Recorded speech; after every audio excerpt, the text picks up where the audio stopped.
Ciao a tutti e benvenuti in questa nuova avventura. Oggi ci troviamo a Rifugio Campogrosso, a Recoaro Terme, in provincia di Vicenza, e siamo qui per fare un nuovo itinerario che ci porterà a scoprire la storia e a vedere la Madonna della Sicilla. Quindi andiamo! La statua si trova sul costone di roccia proprio davanti a Rifugio Campogrosso. La Madonna della Sicilla è una statua di 350 kg che è stata trasportata nel 1962 grazie a un elicottero in dotazione agli americani alla base Ederle di Vicenza, e l'idea è stata di Gino Soldà, un scalatore italiano del K2 che ha conquistato anche il K2, e tramite l'amicizia che aveva col comandante della base, perché lo portava sempre in escursione, è riuscito a realizzare questa impresa. Diciamo che è quasi d'obbligo un giro alla Madonna della Sicilla, perché ci protegge e aiuta i camminatori e gli amanti della montagna nei propri itinerari. Quindi anche noi andremo a farle visita.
Ed ecco il rifugio da dove siamo partiti.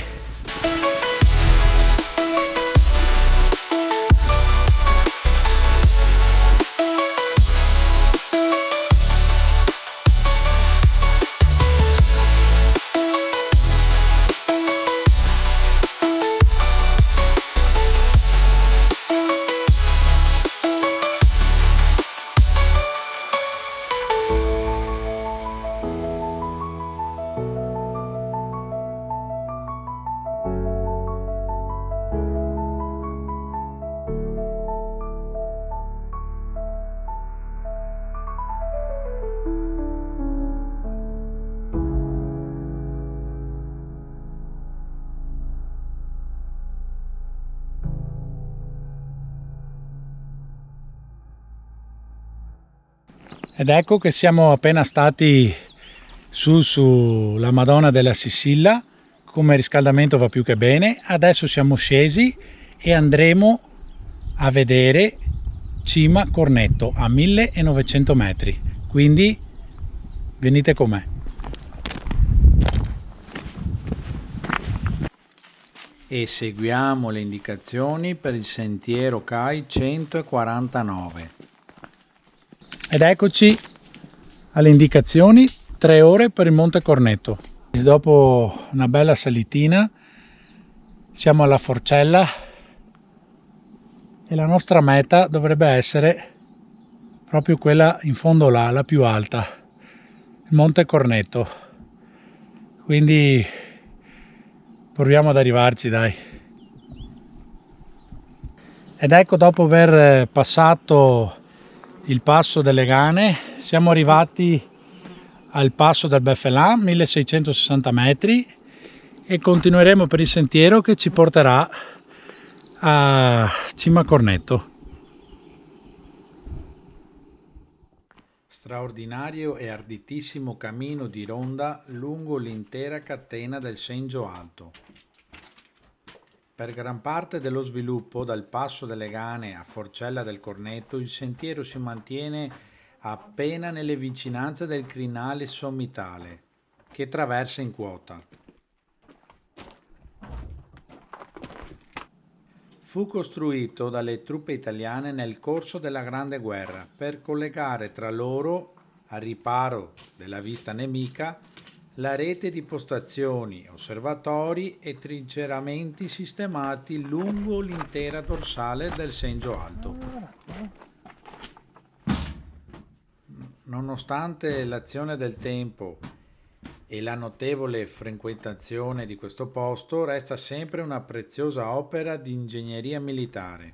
Diciamo che non è difficile, tuttavia resta sempre un itinerario per escursionisti esperti, perché si svolge su un territorio roccioso con tratti esposti che richiedono piede fermo e un po' di dimestichezza con l'ambiente roccioso. Ed ecco che la nostra meta si avvicina sempre di più.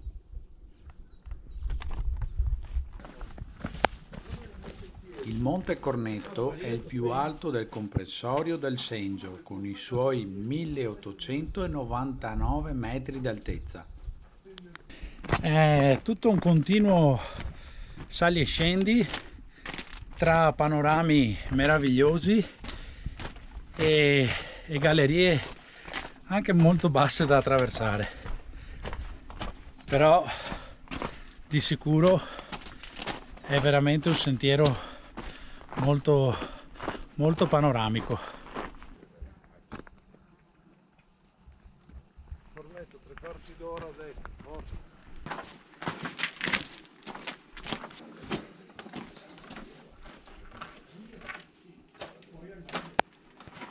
Ed eccoci in arrivo alla Forcella del Cornetto. E adesso si sale.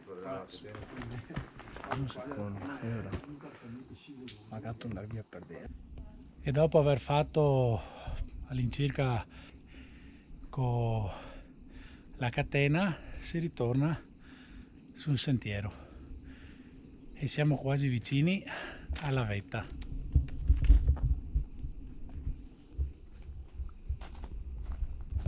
Ed eccoci arrivati.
E adesso non scendiamo più per la parte della catena, ma scendiamo dalla parte opposta, che la allunghiamo un po', però dicono sia più tranquilla. Andiamo.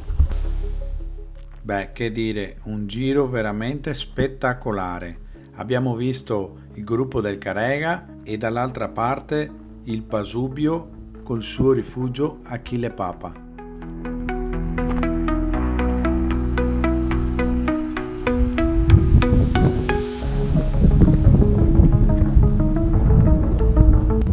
Eccoci, il nostro giro è arrivato alla conclusione. Siamo a Rifugio Campogrosso, da dove siamo partiti, è qui dietro alle mie spalle, e il giro è stato veramente stupendo, un giro ad anello di circa 10 km che ci ha portato a conoscere posti meravigliosi.